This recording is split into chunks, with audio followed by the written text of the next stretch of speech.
అన్న నమస్తే అన్న. నమస్తే. ఈ రోజు కొత్త టాపిక్ మాట్లాడదాం. మెయిన్ ఎయిర్లైన్సెస్ గురించి మాట్లాడదాం. కొత్తగా 2 ఎయిర్లైన్సెస్ కి పర్మిషన్స్ వచ్చినాయి. ఒకటేమో ఆల్ హింద్, ఒకటి ఫ్లై ఎక్స్ప్రెస్. రెండింటికి పర్మిషన్స్ వచ్చింది. దాని వల్ల ప్యాసింజర్స్ కి, పబ్లిక్ కి ఏమైనా ఉపయోగం ఉంటుందా, ఎలా ఉండబోతుంది దాని గురించి ఒకసారి డిస్కస్ చేద్దాం. ఇప్పుడు ఏంటంటే మనకి ప్రస్తుతానికి ఇండియన్ ఎయిర్లైన్స్ లో తీసుకునేది ఉంటే, ఏవియేషన్ లో తీసుకునేది ఉంటే డ్యూఓపోలీ నడుస్తుంది. డ్యూఓపోలీ అంటే మోనోపోలీ అంటే ఒకటే కంపెనీ, డ్యూఓపోలీ అంటే రెండు అనుకో. మోనోపోలీ అంటే ఏదైనా సింగిల్ పర్సన్ కానివ్వండి, ఒక సింగిల్ ఎంటిటీ కానీ చేస్తూ ఉంటాయి. డ్యూఓపోలీలో ఏమవుతుందంటే మనకి ఇండిగో ఒకటి, ఎయిర్ ఇండియానే వాళ్ళకి ఎయిర్ ఇండియా ఎక్స్ప్రెస్ అని చెప్పేసి మల్టిపుల్ బ్రాంచెస్ ఉంటాయి.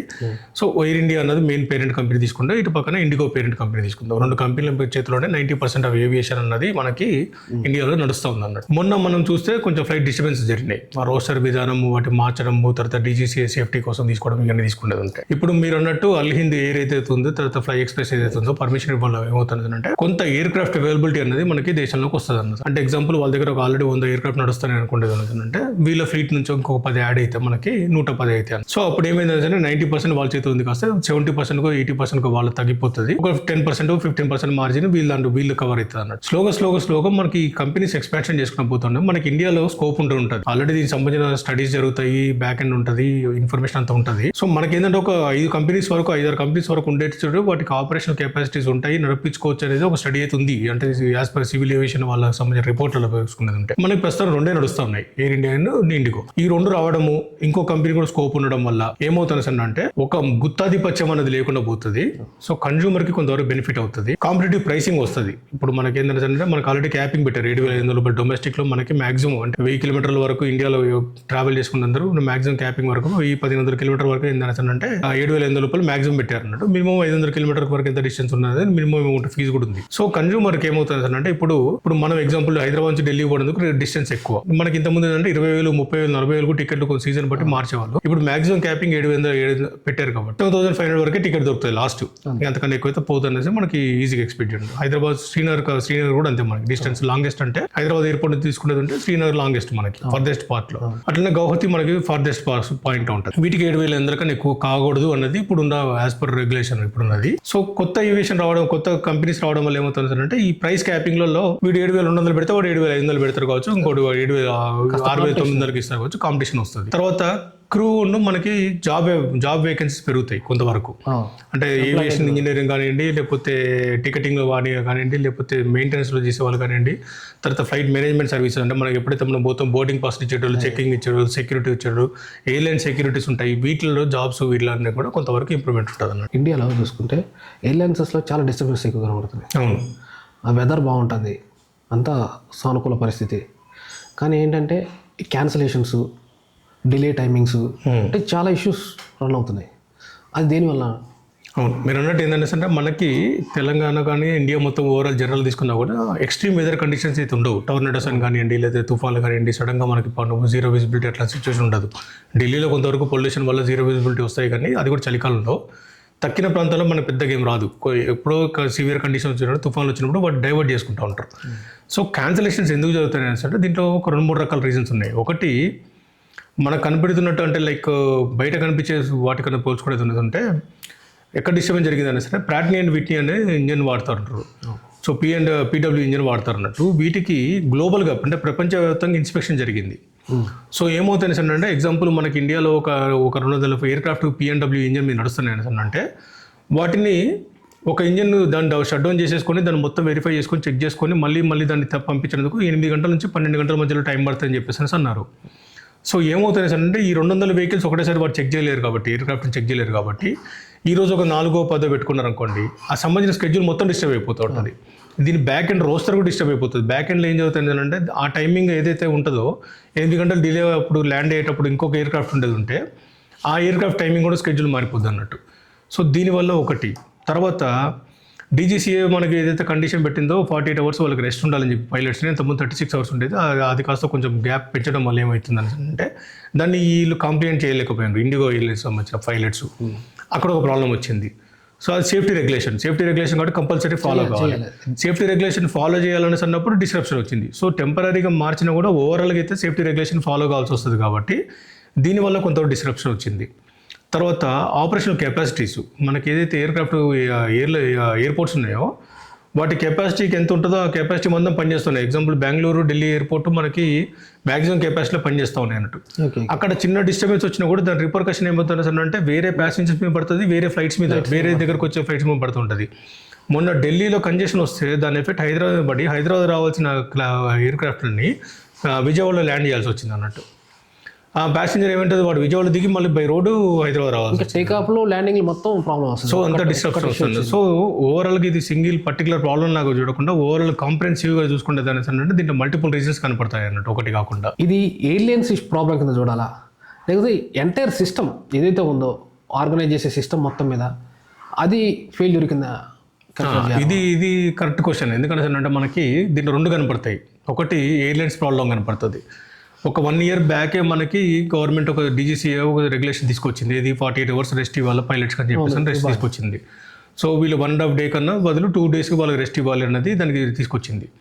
సో దానికి తగ్గట్టు ఏం చేసుకోవాలంటే ఇండిగో ఎయిర్లైన్స్ ఏం చేసుకోవాలంటే వాళ్ళ పైలట్స్ పెంచుకోవడం కానివ్వండి, వాళ్ళ రోస్టర్ విధానం మార్చుకోవడం కానివ్వండి, ప్రతి పైలట్ కూడా ఆ 48 hours మినిమం మ్యాండేటరీ రెస్ట్ అయితే అవుతుందో అది వచ్చేటప్పుడు ప్లాన్ చేసుకోవాల్సింది. అది చేసుకోకపోవడం వల్ల ఏం జరిగింది అంటే లాస్ట్ మినిట్ వరకు వాళ్ళు ఎక్స్టెన్షన్ చేసుకుంటూ వచ్చేసరికి లాస్ట్ మినిట్లో ఏం జరిగింది, గవర్నమెంట్ మీద ప్రెషర్ పెరిగింది. సో ఫ్లైట్స్ క్యాన్సిలేషన్ చేసుకోవాల్సి వచ్చినప్పుడు గవర్నమెంటే వాళ్ళ ఏదైతే రూల్ పెట్టుకున్నారో 48 hours అని రూల్ చెప్పి గవర్నమెంటే ఆ రూల్ని ఆపుకొని కొంత ఎక్స్టెన్షన్ ఇవ్వాల్సి వచ్చింది ఇండిగో ఎయిర్లైన్స్కి. అంటే ఒక ప్రైవేట్ కంపెనీ చెప్తే ప్రభుత్వం వినాల్సిన పరిస్థితికి వచ్చింది అన్నట్టు. ఒక రూల్ గవర్నమెంట్ ఒక రూల్ చెప్తే ఆ రూల్ పాటించకపోవడం వల్ల ఆ రూల్నే గవర్నమెంట్ హోల్డ్లో పెట్టుకోవాల్సి వచ్చింది అంటే ఎంత గుత్తాధిపత్యం ఉందన్నది అర్థమైపోతుంది. అంటే అది యాక్చువల్గా గవర్నమెంట్ ఒక రూల్ పాస్ చేసింది అంటే కనుక అంటే అది ఇంప్లిమెంట్ కావాలి. ఇంప్లిమెంట్ కావాలంటే అది ఎంతమందిని బేస్ చేసుకుని ఉంటుంది, అది ప్యాసింజర్లు కానీ ఎంప్లాయీస్ ఇంపాక్ట్ ఒక్క ఫ్లైట్ క్రాష్ అయినా కూడా అది ఇంపాక్ట్ అందరి మీద ఉంటుంది. ఎందుకంటే మనకి ఓవరాల్గా ఒక్క ఏవియేషన్ ఇండస్ట్రీ మొత్తాన్ని బేస్ చేసుకొని పెడతారు. ఇదేదో రూల్స్ పెట్టినప్పుడు వాళ్ళకి ఏంటంటే ఒక రోజు ఒక కంపెనీ కోసం పెట్టాం కదా, భారతదేశం సంబంధించిన సివిల్ ఏవియేషన్ సంబంధించిన రూల్స్ ఫార్ములేట్ చేసుకుంటారు. ఇవి నెక్స్ట్ 15-20 సంవత్సరాల వరకు కూడా ఈ రూల్స్ పని అప్లికబుల్ ఉంటాయి. తర్వాత అప్పుడు వచ్చే పరిస్థితి బట్టి మళ్ళీ రూల్స్ మారుతారు. అట్లాంటి రూల్ని కూడా వీళ్ళు ఓవర్లుక్ చేయగలిగేంత రూల్ బ్రేక్ చేస్తే అది సిస్టమ్ అంటే సిస్టమ్ మీద పడుతుంది, సిస్టమ్ మీద పడింది. సో ఇది ఒకటి ఎయిర్లైన్స్ ప్రాబ్లం. తర్వాత సిస్టమేటిక్ ఫెయిల్యూర్ ఎక్కడ ఉందని అంటే ఈ DGCA వాళ్ళు కూడా ముందు నుంచి వాళ్ళని వార్న్ చేస్తూ ఉండాలి. మానిటరింగ్ చేసి ఉండాల్సింది చేయలేదు అన్నట్టే కదా. ఎందుకంటే జరగలేదు అని అంటే మానిటరింగ్ జరగలేదు అనేది వస్తుంది పాయింట్. అక్కడ సిస్టమేటిక్ ఫెయిల్యూర్ ఎక్కడ ఉంటుంది అంటే మనకి రిక్వైర్మెంట్ ఆఫ్ ఎయిర్పోర్ట్స్ ఉంటాయి. మన గతంలో తీసుకున్నది అంటే BRS గవర్నమెంట్ తెలంగాణలో కూడా మనకి రామగుండం ఒకటి, అంటే ఆదిలాబాద్ ఏరియాలో డిస్టిక్లో ఒకటి, ఓల్డ్ ఆదిలాబాద్ డిస్టిక్ ఒకటి, కొత్తగూడెం ఖమ్మం డిస్టిక్ ఓల్డ్ కొత్తగూడెం డిస్టిక్లో ఒకటి, తర్వాత వరంగల్ ఒకటి, 3 ఎయిర్పోర్ట్ల కోసము అప్లికేషన్ పెట్టుకోవడము, దానికి ఫీజిబిలిటీ స్టడీస్, ప్రీ స్టడీస్ ఇవన్నీ అయిపోయాయి. ఉడాన్ అని ఒక స్కీమ్ ఉంది మనకి. ఆ ఉడాన్ స్కీమ్ కింద ఏంటంటే Tier 1, Tier 2 cities, Tier 3 cities connect చేసుకోవాలి. ఈ Tier 2కి Tier 3 కింద ఇదైతే మనకి ఇప్పుడు కొత్తగూడెం కానివ్వండి, రామగుండం కానివ్వండి, లేదా ఆదిలాబాద్ కానీ ఉన్నాయో వీటిలో కనెక్టివిటీ ఉండేది అంటే మనకి ఏం జరిగేది, ఆపరేషనల్ ఫీజిబిలిటీ ఆపరేషన్స్ ఎక్సలెన్స్ జరిగేది ఉండేది, మనకి ఈజీ ఉండేది. తర్వాత హైదరాబాద్ ఎయిర్పోర్ట్ మీద లోడ్ తగ్గుతుంది. సో ఇది చేయకపోవడం వల్ల ఏమవుతుంది అంటే ఉన్న ఒక ఎయిర్పోర్ట్ మీద బర్డెన్ పెరిగేసరికి ఎయిర్లైన్స్ ఇష్యూ ఉన్నది, సిస్టమేటిక్ ఫెయిల్యూర్ ఉంది. సో ఇది ఒక్కరిని బ్లేమ్ చేయడం కానీ ఓవరాల్ కాంప్రహెన్సివ్ తీసుకునేది అంటే కోర్స్ కరెక్షన్ జరుగుతుంది అనేసి అనుకోవచ్చు మనం. కొత్త ఎయిర్లైన్స్ అయితే పర్మిషన్స్ వస్తున్నాయి, కానీ దానికి సఫిషియంట్ ఎంప్లాయ్మెంట్ అంటే స్టాఫ్ సఫిషియంట్గా ఉందా? Main ministry of civil aviations ఏదో దాని అబ్జర్వేషన్ మానిటరింగ్ ఉందా? దాని రూల్ ఎంతవరకు ఉంది, దాన్ని ఏం చేస్తుంది, ఇది కూడా ఒకసారి మనం డిస్కస్ చేయాలి. ఇది కరెక్టే మెయిన్ పాయింట్. ఏంటంటే అంటే మనకి ఎయిర్లైన్స్ పర్మిషన్ ఇచ్చినప్పుడు ఏంటంటే వాటికి aircraft, number of aircraft, staff, strength వీళ్ళంతా చూసుకొని వీళ్ళంతా ఒక ప్రపోజల్ పెడతారంట గవర్నమెంట్ పెట్టేటప్పుడే. మినిస్ట్రీ ఆఫ్ సివిల్ ఏవియేషన్స్కి అప్లికేషన్ పెట్టుకున్నప్పుడు టెంటేటివ్ వాళ్ళకి ఎన్ని ఎయిర్క్రాఫ్ట్స్ లీజ్ తీసుకుంటున్నారు, ఆ లీజింగు, తర్వాత ఎంతమంది స్టాఫ్ ఉన్నారు, గ్రౌండ్ స్టాఫ్ ఉన్నారు, ఇవన్నీ పెట్టుకుంటారు. మీరు అన్నట్టు ఏమవుతుంది మనకి న్యూ ఎయిర్లైన్స్ వస్తున్నప్పుడు కానివ్వండి, ఎగ్జిస్టింగ్ ఎయిర్లైన్స్లో కానీ కంటిన్యూ స్టాఫ్ కావాలి. దీనికి ఆ పైలట్ల ట్రైనింగ్ అనేది జరుగుతుంది. అన్ఫార్చునేట్గా ఏంటంటే మన దగ్గర ఈ పైలట్లు చేసే ట్రైనింగ్ అనేది సిమ్యులేటర్ మీద ట్రైనింగ్ ఇస్తారు అన్నట్టు వాళ్ళకి. ఇప్పటికీ కూడా మనకి అంటే లైక్ బోయింగ్ అనేది ఎయిర్ బస్సుకి సంబంధించిన సిమ్యులేటర్స్ ఏదైతే ఫైనల్గా ఏదైతే చేస్తారో వీటి కోసం సింగపూర్ కానివ్వండి లేకపోతే లండన్ కానీ పోయి ట్రైన్ అయ్యి వస్తూ ఉన్నారు అన్నట్టు. మన దగ్గర ఆ సిమ్యులేటర్ ఫెసిలిటీసు అంటే లైక్ ఫుల్ ఫెజ్డ్ కమర్షియల్ పైలట్కి జరగాల్సిన ఫెసిలిటీస్ అయితే నాకు తెలిసి అయితే లేవు మనకి ఫుల్ ఫెజ్డ్గా. అంటే నెంబర్ అయితే లేవు, సరిపోని క్వాంటిటీ లేవు. అది ఒకటి పెంచుకోవాల్సిన అవసరం ఒకటి ఉంది. తర్వాత గ్రౌండ్ హ్యాండ్లింగ్ స్టాఫ్ ఉంటారు మనకి. గ్రౌండ్ హ్యాండ్లింగ్ అనేది అంటే ఆపరేషన్ జరిగేటి మనకి లగేజీలు రావడము పోవడము, టికెటింగ్ బోర్డింగ్ పాస్లు ఇష్యూ చేసే కాడ, ఎయిర్లైన్ సేఫ్టీ సెక్యూరిటీ కాడ, తర్వాత మనకి ఏటీసీ కంట్రోల్లో పనిచేసే దగ్గర వీటన్ని కోసం పనిచేసే స్టాఫ్ ఉంటున్నట్టు.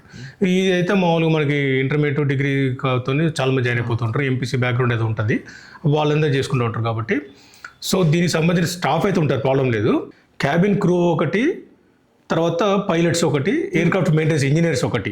ఇంజనీర్స్ ఎవరైతే ఉన్నారో పైలట్స్, నెక్స్ట్ వచ్చేసి మీరు అన్న క్యాబిన్, ఈ ఎంప్లాయీస్ మాత్రం సఫిషియెంట్ ఉండాలి. వాళ్ళకి టైం గ్యాప్ కానీ అదే షిఫ్ట్కి టైం గ్యాప్. ఇప్పుడు ఇచ్చిన కొత్త రెగ్యులేషన్ ప్రకారం వాళ్ళకి గ్యాప్ ఇవ్వాలి. బేసిక్ టెక్నీషియన్స్ ఎవరైతే ఉన్నారో అందరూ ఉండాలి. బేసిక్ ఇష్యూస్ ఏదైనా ఎలక్ట్రిసిటీ కాడ నుంచి మొదలు పెడితే, సేఫ్టీ కాడ నుంచి మొదలు పెడితే, ప్రొటెక్షన్ కాడ నుంచి మొదలు పెడితే, ఇదైతే ఉంటుందో ఇది ఉండాల్సిందే. సో ఇది ఉండాల్సిందే. తర్వాత గవర్నమెంట్కి తీసుకునే మేజర్ ప్రయారిటీ ఏముంటుంది అంటే passenger safety and aircraft safety. మనకు ఫస్ట్ టాప్ ప్రయారిటీ వచ్చి సేఫ్టీ ఉంటుంది అన్నట్టు. ఈ సేఫ్టీ సంబంధించిన ఫార్మేషన్స్లలో డీజీసీఏ కానివ్వండి, మినిస్ట్రీ ఆఫ్ సివిల్ ఏవియేషన్ కానివ్వండి, ఎక్కడ కూడా వీళ్ళు ల్యాక్స్గా ఉండరు. అంటే వాళ్ళు ఏదో కుల్లంకుల్లాగా వదిలేసి ఉండరు అన్నట్టు. స్ట్రిక్ట్గానే ఉండాల్సి వస్తుంది పాలసీ డెసిషన్ తీసుకున్నక్కడ. నెక్స్ట్ ఈ రానున్న కాలంలో కూడా ఈ ఫ్లైట్లు అవి పెరిగి, ఎయిర్లైన్సెస్ ఇంప్రూవ్మెంట్ అయ్యి, పబ్లిక్కి కాస్త రీజనబుల్ ప్రైజెస్గా అందరూ కామన్ మ్యాన్ కూడా ట్రావెల్ చేసే విధంగా ఎయిర్లైన్సెస్ డెవలప్ అవ్వాలి. మనకి గవర్నమెంట్ నుంచి కానీ మిగతా వాటి నుంచి సపోర్ట్ దొరకాలని ఆశిద్దాం అన్న. అవును, థ్యాంక్ యూ వెరీ మచ్.